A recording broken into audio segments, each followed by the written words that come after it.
بسم اللہ الرحمن الرحیم. السلام علیکم ورحمۃ اللہ وبرکاتہ. ناظرین، ہم پروگرام گفتگو کے ساتھ ایک مرتبہ پھر آپ کی خدمت میں حاضر ہیں. اس پروگرام میں ہم آپ کی ملاقات کراتے ہیں ایسے دانشور لوگوں سے، ایسے مصنفین سے، ایسے صاحب خیال، صاحب علم لوگوں سے جن کی کنٹریبیوشن جو ہے وہ it has an influence, it has an impact on the society. آج ہمارے ساتھ جو یہاں پہ مہمان ہیں، اس سے پہلے کہ میں ان کا نام آپ کو بتاؤں، میں تعارف پیش کرتا ہوں. یہ باتھ یونیورسٹی میں یہاں برطانیہ میں انٹرنیشنل ہسٹری اینڈ پولیٹکس کے پروفیسر ہیں، اور اس کے علاوہ جو ہے بہت سی کتب کے مصنف بھی ہیں، اور کتب ایسی جو کہ زیادہ تر فوکس اگین ان کے سبجیکٹ کے مطابق انٹرنیشنل ہسٹری اینڈ پولیٹکس پہ کرتی ہیں. اور جو ہے وہ ایک انہوں نے رپورٹ مائنورٹی رائٹس گروپ کے لیے مرتب کی، جس میں کہ دا اسٹیٹ آف مائنورٹیز ان پاکستان کے موضوع پہ انہوں نے کافی تفصیل کے ساتھ اس میں رپورٹ کیا. اور آج کل جو ہے یہ فرنٹیئر پولیٹکس کے اوپر اپنی ریسرچ میں مصروف ہیں. تو میں اب ان کا تعارف کراتا ہوں. ہمارے ساتھ آج یہاں پہ اسٹوڈیو میں تشریف رکھتے ہیں مکرم محترم پروفیسر افتخار ملک صاحب. السلام علیکم ملک صاحب. السلام، بہت شکریہ، اور میں مشکور ہوں آپ کا اور ایم ٹی اے کا کہ آپ نے مجھے موقع دیا کہ یہ اس قسم کا ایکسچینج ہو اور اس میں یعنی دونوں طرف سے interaction who. So thank you very much for inviting me.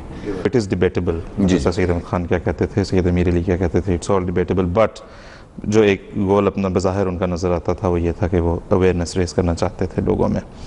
تو ایسے جہاں سے بھی کہیں آواز اٹھی اس کے اوپر ایک جو لگایا گیا لیبل وہ یہ تھا کہ یہ مسلمانوں کی طاقت کو کم کرنے کے لیے اور ان کو برٹش کلونیلزم کے زیر نگین کرنے کے لیے ایسی کوئی آواز اٹھائی جا رہی ہے. اس دور کے اگر مسلمانوں کو ہم دیکھیں، جس وقت جو ہے وہ برطانوی راج وہاں پہ پہنچا ہے، تو اس وقت کیا مسلمانوں کو کسی تفرقے کی ضرورت تھی؟ مطلب ایز فار ایز آئی نو مسلمانوں نے تو کبھی تفرقے کے معاملے میں انفارچونیٹلی بڑے خود کفیل رہے ہیں. تو آپ کیسے دیکھتے ہیں اس دور کو؟ میرے خیال میں یہ جو غلامی تھی نا، یہ بہت شاکنگ تھی. حالانکہ ہمیں پتہ ہے کہ جو مغل امپائر تھی، ٹھیک ہے وہ سو کالڈ مسلم امپائر تھی، لیکن اس کا مطلب یہ نہیں تھا کہ ہندوستان کا ہر مسلمان جو تھا وہ چیرشڈ لائف گزار رہا تھا. مسلمان بھی بڑے غریب تھے، لینڈ بیس تھے، ایگریرین تھے، جو بھی تھے، لیکن ایک امیج تھا کہ یہ مسلمانوں کی حکومت ہے. تو میرے خیال میں وہ بہت سینس آف لاس تھا کہ ہندوستان سے مسلمانوں کی حکومت چلی گئی اور چند لوگ ہزاروں میل دور سے آ کے وہ چھا گئے. صرف فوجی لحاظ سے نہیں، سیاسی لحاظ سے، سماجی لحاظ سے ان کے ادارے. اور پھر یہی چیز ایران میں ہوتی ہے، وہی چیز آٹومن امپائر میں ہوتی ہے. تو میرے خیال میں مسلمانوں میں زیادہ سینس آف لاس تھا کہ آل آف اے سڈن ہمارے ساتھ کیا ہوا ہے. اور آپ دیکھیے کہ 19 سینچری میں اندلوسیس سنڈرم کے حوالے سے ہندوستان کے مسلمانوں میں یہ خوف ہے کہ جیسے ہسپانیہ سے، اسپین سے مسلمانوں کا وجود ختم ہو گیا، کہیں ہندوستان میں اور ایسی یہ کہیں اختتام نہ ہو. تو میرے خیال میں اس قسم کا جو خوف تھا، اس کے ریئیکشن میں کئی قسم کی موومنٹس چلی، جو اگرچہ ہندوؤں میں بھی چلی. ریفارم موومنٹ، ریوائولزم، وہاں جو برہمو سماج کی بات کی گئی تو کئی لوگ برہمو سماج کے خلاف ہو گئے. انہوں نے کہا کہ یہ آریم جو سماج ہے اس کی یہ ایک قسم کی بٹریل ہے. لیکن مسلمانوں میں یہ چیز آئی کہ کچھ لوگوں نے کہا کہ ہمیں جدید تقاضوں کے ساتھ چلنا ہے. اس میں سر سید تھے، سید امیر علی تھے، لیکن کچھ لوگ تھے وہ سمجھتے تھے کہ نہیں، ہمیں اپنے واپس جانا ہے اور ہمیں زیادہ پیوریٹینیکل قسم کی ویلیوز جو ہیں ان کو ری اڈاپٹ کرنا ہے. اور وہ ٹھیک ہے، عریبین پیننسولا میں عبداللہ بن وہاب کی موومنٹ تھی، ہندوستان میں وہ دیوبند کی صورت میں نظر آئی، درمیان میں جمال الدین افغانی جیسے لوگ بھی تھے. وہ ایک طرف سے یہ سمجھتے تھے کہ مسلمانوں کو اپنے آپ کو چینج کرنا ہے، مسلمانوں کو جدیدیت کو ایکسیپٹ کرنا ہے، لیکن ساتھ ہی ساتھ وہ مغرب کی سبارڈینیشن کو بھی ایکسیپٹ نہیں کرنا چاہتے تھے، اور وہ چاہتے تھے کہ پین اسلامک ہو. تو تبھی تو جمال الدین افغانی اور سر سید کے درمیان وہ کوئی رابطہ نہیں ہو، اور جمال الدین افغانی سر سید کے بہت بڑے کرٹک تھے. تو میں ایک لحاظ سے یہ سمجھتا ہوں کہ جی ہماری جو مغرب اور سو کال مشرق کا یہ تناؤ ہوا ہے کلونیلزم میں، اس زمانے سے نا مسلمانوں کے اندر دو تین قسم کے رجحانات جو ہیں وہ پنپتے ہیں. ایک وہ ہے کہ آنکھیں بند کر کے آپ مغربیت کے ساتھ ساتھ چلیں. ایک وہ ہے کہ مغرب کے ساتھ کوئی تعلق نہ رکھیں، جدیدیت کے ساتھ کوئی تعلق نہ رکھیں، جدید سائنس، فلاسفی، ٹیکنالوجی کو ریجیکٹ کریں اور پرانی جو ہماری کوئی یوٹوپیا ہے اس کی طرف واپس جائیں. اور درمیان میں ایک طبقہ تھا وہ سمجھتا تھا کہ ہم اپنے روٹس اپنے کلچر میں بھی روٹڈ رہیں, اپنے فیتھ میں بھی روٹڈ رہیں, اس کے بارے میں بھی احساس کمتری نہ ہو, اور جدیدیت کے جو اچھی چیزیں ہیں ان کو بھی ہم اڈاپٹ کریں. اور میرے خیال میں ہمیں اسی تیسری پوزیشن کی طرف واپس آنا پڑے گا, مجھے تو یہ لگتا ہے, کیونکہ ہم نے ریجیکشن بہت کر دی ہے, اور یہ ریجیکشن جو ہے ہمیں نیگیٹیوٹی کی طرف لے گئی ہے, اور وہ نیگیٹیوٹی ہمیں ایک دوسرے کے خلاف مختلف کشمکشوں میں اور مختلف تلخیوں میں الجھائی ہوئی ہے. آج جو مجھے سب سے زیادہ مجھے ٹھیک ہے, میں سمجھتا ہوں کہ مسلمانوں کی آج حالات ٹھیک نہیں ہیں. عراق پہ حملہ ہوا, افغانستان پہ ہوا, فلسطین دیکھ لیں, لیبنان دیکھ لیں, کشمیر دیکھ لیں, یہ مسلمانوں کے گلوبل ایشوز ہیں.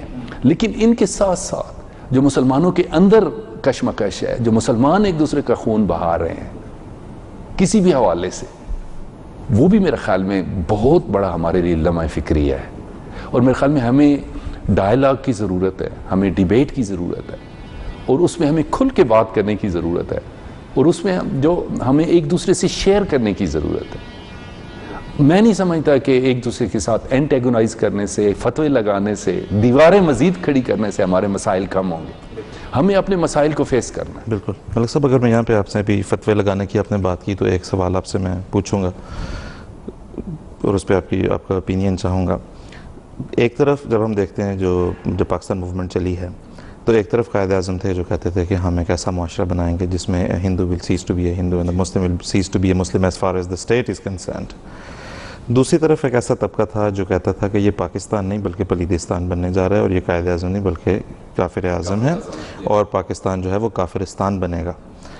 اب اگر ہم اس وقت اگر ہم دیکھیں, مطلب the situation is very very sad and very unfortunate, very critical as well, جس میں سے ہم گزرتے چلے جا رہے ہیں. کس کی بات سچ ثابت ہوئی ہے؟ کیونکہ کافر سازی کی تو سلسلہ جاری ہے, اور وہ جو لبرلزم ایک قائد اعظم جو انٹروڈیوس کرانا چاہتے تھے وہ ناپید ہے.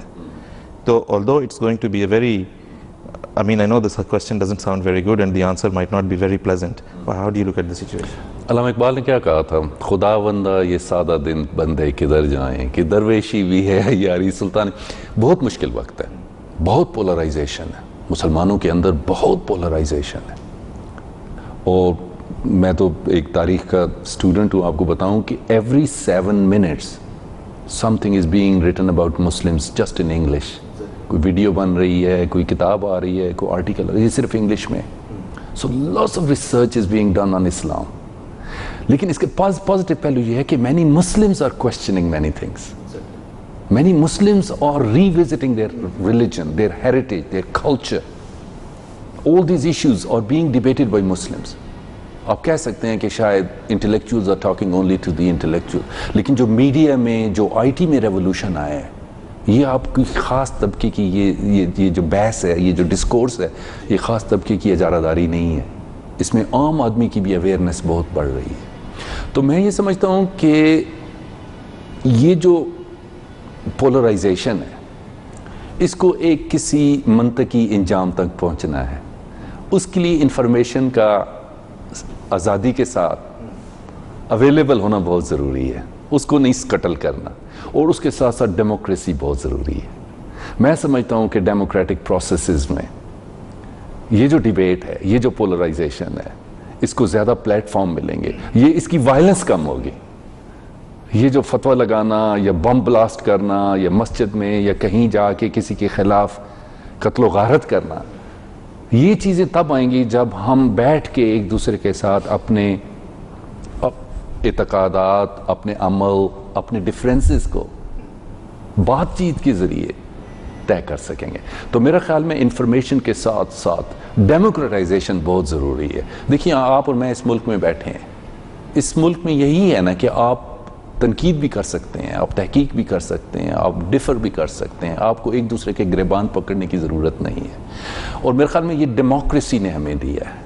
ٹھیک ہے, اس میں تعلیم بھی ہے, آپ کہہ سکتے ہیں کہ یہ ایک پراسپرس سوسائٹی ہے, یہ ایک مڈل کلاس سوسائٹی ہے, لیکن میرا خیال ہے باقی ملکوں کے لیے بھی یہ ناممکن نہیں ہے. تو اس لیے میں سمجھتا ہوں کہ وی آر ہیڈنگ, میں پازیٹیو ہوں. In other words what I am seeing is that is I am positive.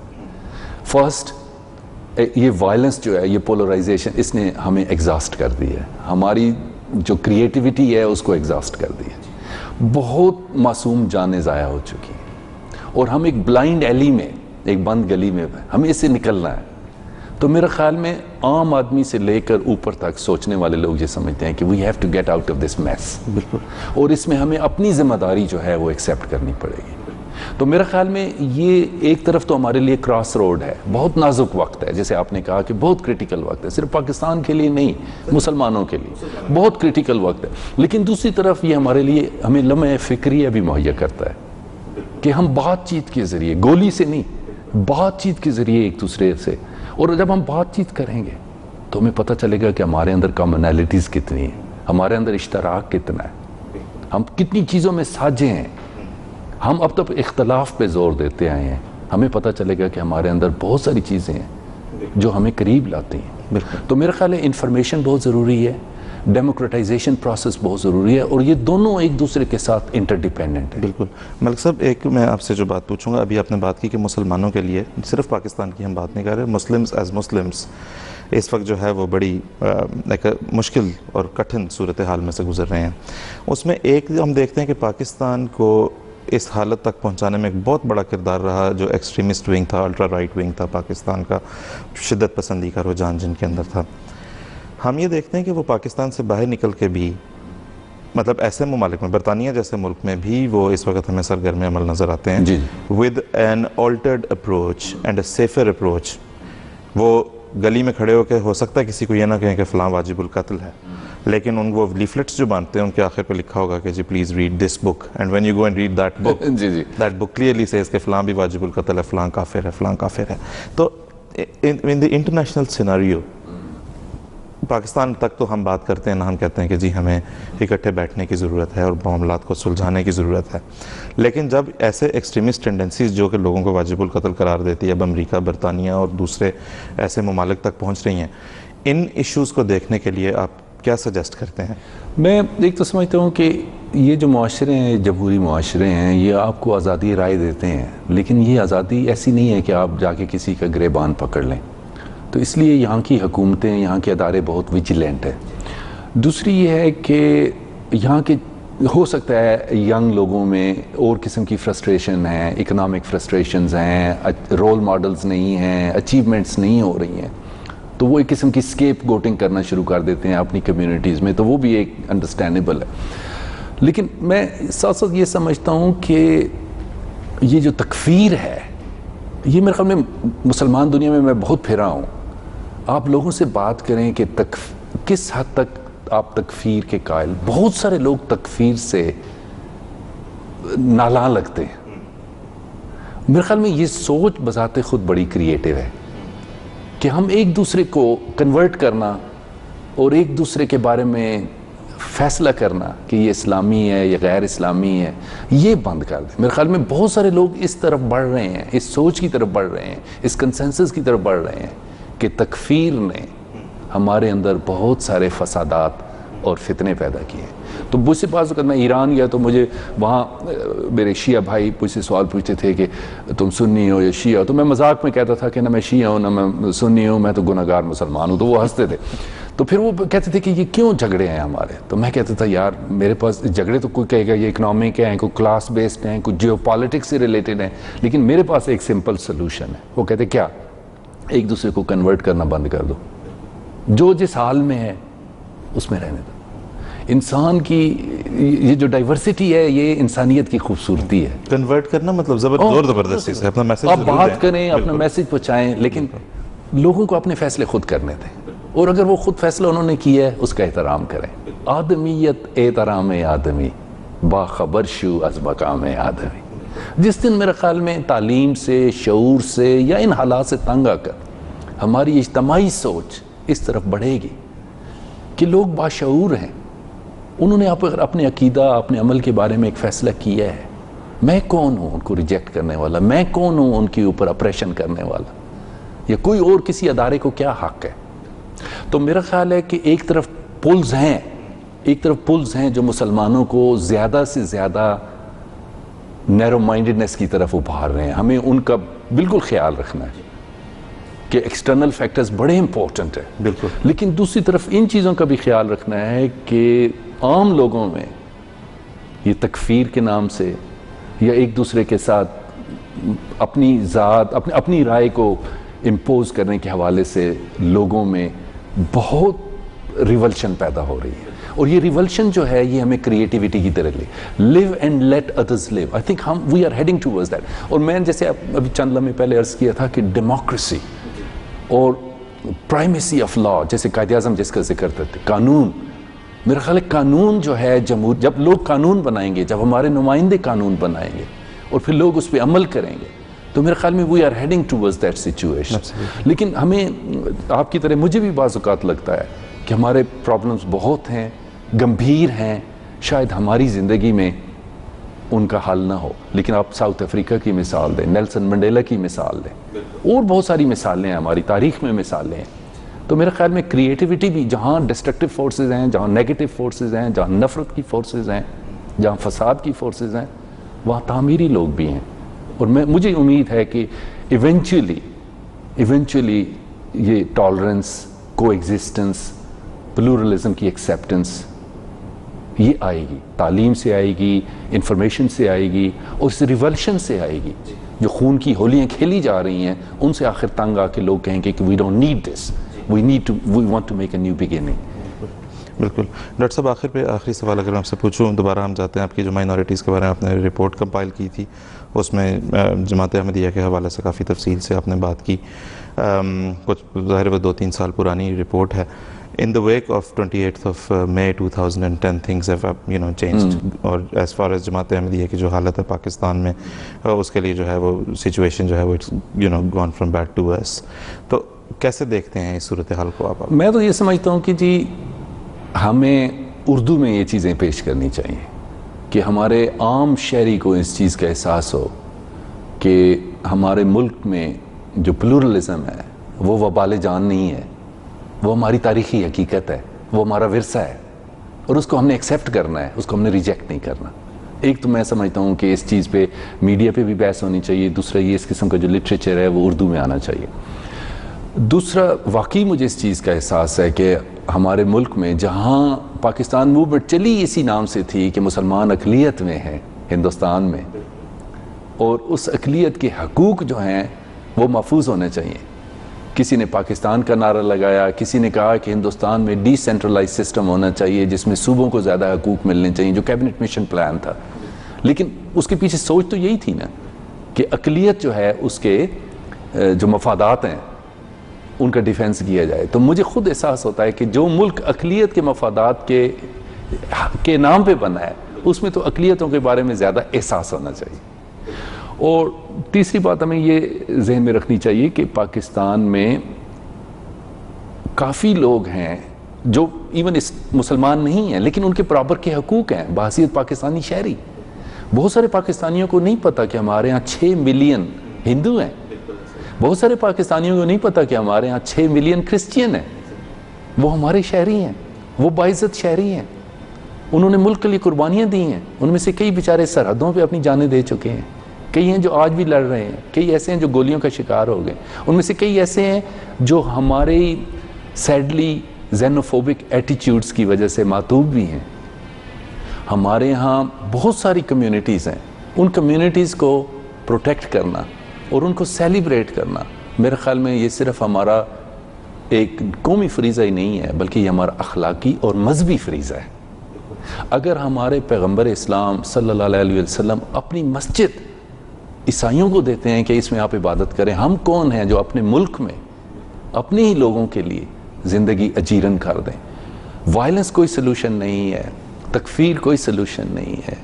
ہمیں ایک دوسرے کے ساتھ نرم دلی سے اور قانون کے لحاظ سے برابری کی بنیاد پہ، یہ ہمارا انسانی فرض بھی ہے، اسلامی فرض بھی ہے اور اخلاقی فرض بھی ہے۔ اور میں اسی لیے کہتا ہوں کہ پاکستان میں سٹیزن شپ جو ہے وہ بالکل ان کوالیفائڈ ایکویلٹی کی بیسس پہ ہونا چاہیے۔ قانون کی نگاہ میں سب کو ایک جیسا تحفظ ہونا چاہیے، اور جب بھی اس قسم کے واقعات ہوتے ہیں پاکستان میں، جب بھی اس قسم کے واقعات ہوتے ہیں کسی بھی کمیونٹی کے خلاف ہوتے ہیں، آنیسٹلی پاکستان میں بہت سارے لوگ ہیں، میری طرح کے لوگ ہیں، آپ کی طرح کے لوگ ہیں، جن کے دل دہل جاتے ہیں میں اب بھی بلیو کرتا ہوں کہ ہمارے معاشرے میں انسانیت اور انسانی ہمدردی کے جذبات بہت سٹرانگ ہیں. میں نے 2005 کے ارتھ کویک میں دیکھا کہ غریب سے غریب لوگ بلوچستان کے دور و دراز علاقہ سے بیچارے کشمیریوں کی مدد کے لیے آ رہے ہیں. ابھی میں گیا تھا سیلاب کے حوالے سے، میں نے دیکھا کہ لوگوں نے اتنی قربانیاں دی. بلکہ آکسفورڈ سے مجھے کسی بندے نے کوئی جیولری دی جو ان کے گھر والوں کو بھی نہیں پتا، اور وہ کہا کہ وہاں بیچ کے لوگوں میں، اور وہ ہم نے وہاں. تو میرا مطلب ہے کہ ہر جگہ لوگوں میں انسانیت ہے. بالکل ایسے. ہمیں قانونی تحفظ دینا ہے، ہمیں اپنے کثیر الثقافتی معاشرے کو اڈاپٹ کرنا ہے، ایکسیپٹ کرنا ہے، ایکنالج کرنا ہے. اور یہ تمیز کی بنیاد پہ جو قانون ہیں ان کے بارے میں ہمیں حقیقی سوچ پیدا کرنی ہے. میں کبھی بھی نہیں سوچ سکتا کہ ایک معاشرہ، ایک پاکستان جو اتنے آئیڈیلزم سے بنا تھا، اتنی انلائٹن ویو سے بنا تھا، جس میں مسلمانوں کی اکثریت ہے، وہ اپنی چھوٹی کمیونٹیز کے بارے میں اتنے غم و غصہ اور اتنی وائلنس کا اظہار کریں گے. یہ ہمارے لیے باعث شرمندگی ہے، یہ ہمارے لیے لمحہ فکری ہے. بالکل. ہمیں خود ان چیزوں کے لیے باہر سڑکوں پہ آنا چاہیے، احساس پیدا کرنا چاہیے، ہر فورم کو یوز کرنا چاہیے کہ نہ ہمارے مذہب کے لحاظ سے یہ جائز ہے، اور نہ آج کی 21ویں صدی کے جمہوری، سیاسی، اخلاقی جو معیار ہیں ان کے لحاظ سے جائز ہے کہ ہم قانون ہاتھ میں لے کے یا مذہب کے نام پہ قانون اپنے ہاتھ میں لے کے معصوم جانیں تلف کریں. مجھے تو خود شرمندگی ہوتی ہے بحیثیت پاکستانی، بحیثیت مسلمان. میں تو کہتا ہوں کہ یہ میرا ورثہ نہیں ہے، لیکن میں اگر اپنے آپ کو اس میں کمزور محسوس کرتا ہوں تو مجھے اس پہ گلٹ ہوتا ہے، مجھے اس پہ قصور ہوتا ہے. اس ملک سے محبت کے، پیار کے، ٹالرنس کے جھرنے ابھرنے چاہیے. بہت ہو چکی نفرتیں. 47 میں تھوڑی ہم نے نفرت دیکھی، اب ہمیں 71 میں تھوڑی وائلنس ہم نے دیکھی، پچھلے 30-40 سالوں سے تھوڑی وائلنس دیکھی. فار گاڈ سیک ہمیں اب نئے دن کا آغاز کرنا چاہیے. ہمارے ملک میں سب کچھ ہے، ریسورسز ہیں، اچھے لوگ ہیں، بہت بڑا ملک ہے، دنیا کے خوبصورت ترین پہاڑ ہیں، پلینز ہیں، دنیا میں سب سے زیادہ گلیشیئرز پاکستان میں ہیں رشیا کے بعد، ہر چیز ہے. اس ملک کو امن اور چین کا گہوارہ ہم بنا سکتے ہیں. میں اب بھی پر امید ہوں، اور میں تو یہی گزارش کروں گا کہ ہم سب لوگ اپنے ڈائیورسٹیز کو ڈفرینسز نہ بنائیں، اور ڈفرینسز کو اپنی نفرت کا باعث نہ بنائیں. live and let others live and let's celebrate together. We are part of one big family. بالکل. ملک صاحب آخری ایک یہ بتا دیں، آپ ابھی بات کریں کہ ڈیموکریسی از دی سولوشن، اور جمہوریت پاکستان کے جہاں تک سیاسی صورتحال کا ہے، تو کسی کے سامنے بات کریں تو کہتے ہیں کہ ہے تو صحیح جمہوریت، اور کیا چاہیے؟ نہیں، دیکھیں جی، جمہوریت 100% نہیں ہے. چرچل نے یہی کہا تھا کہ ساری دنیا کے نظام کی برائیاں ہو سکتی ہیں لیکن پھر بھی جمہوریت سب سے بہتر ہے. اور جیسے آپ نے سوال اٹھایا تھا کہ جو زینوفوبک لوگ ہیں، جو کہ دوسروں کی زندگی تنگ کرتے ہیں، ان لوگوں کو فائٹ کرنے کا طریقہ یہی نہیں ہے کہ آپ صرف ہیلی کاپٹر گن شپ ان کے خلاف یا ڈرون یوز کریں. ان کا طریقہ بھی آپ بیلٹ کے ذریعے ہے. تو میں یہ سمجھتا ہوں کہ جب یہ اس قسم کی زینوفوبک فورسز جو ہیں، جو ملک میں نفرت پھیلاتی ہیں، جو پاکستان کو قائد اعظم کے آئیڈیل سے دور لے جاتی ہیں، جب وہ ووٹ کے لیے جاتی ہیں تو لوگ 4% سے زیادہ لوگ ووٹ نہیں ڈالتے. اس لیے میں بلیو کرتا ہوں ڈیموکریسی میں کہ جو عوام کا، جو جمہور کا شعور ہے، وہ رواداری اور دنیا کے جو منڈین تھنکنگ ہے اس پہ مبنی ہے. اس لیے میں سمجھتا ہوں کہ اچھی جمہوریت بری جمہوریت سے نکلے گی. ہمیں جمہوریت کو باہر نہیں پھینکنا، ہمیں اسی جمہوریت کو، اور میں سمجھتا ہوں کہ ووٹ کے ذریعے اور یہ پروسیس چلتا رہے، انڈیپینڈنٹ جوڈیشری ہو، انڈیپینڈنٹ میڈیا ہو، تو اچھے لوگ آئیں گے. پاکستان میں اب دیکھیں دنیا جہان میں لوگ پاکستانی ہیں جو کریٹیو ہیں، اہم شعبے میں پہنچے ہوئے ہیں. اگر ہمارے ملک میں اچھے انسٹیٹیوشن بن جائیں، یہی لوگ اس ملک کی تقدیر بدل دیں گے. تو میں یہ سمجھتا ہوں کہ ڈیموکریٹک پروسیس جو ہے نا وہ بہت ضروری ہے. وہاں انڈیویجول سے زیادہ انسٹیٹیوشنز کی ویلیو ہوتی ہے، اور اب تک ہم نے 50-60 سالوں میں صرف انڈیویجولز پہ بینک کیا ہے، اور انہی انڈیویجولز نے ہمیں پہ بٹرے کی ہے. تو اس لیے میں سمجھتا ہوں کہ جمہوریت کے ذریعے ہمارے ادارے مضبوط ہوں گے، اور جب ادارے مضبوط ہوں گے تو ملک جو ہے وہ ترقی کرے گا. جی ٹھیک. بہت بہت شکریہ ملک صاحب، آپ کے وقت کا بہت شکریہ. بڑی اچھی خوبصورت گفتگو ہم نے بھی سنی، ہمارے ناظرین نے بھی سنی ہوگی. پروگرام کا وقت اب یہاں ختم ہو رہا ہے. ناظرین ہم آپ سے بھی اجازت چاہتے ہیں. السلام علیکم ورحمۃ اللہ وبرکاتہ.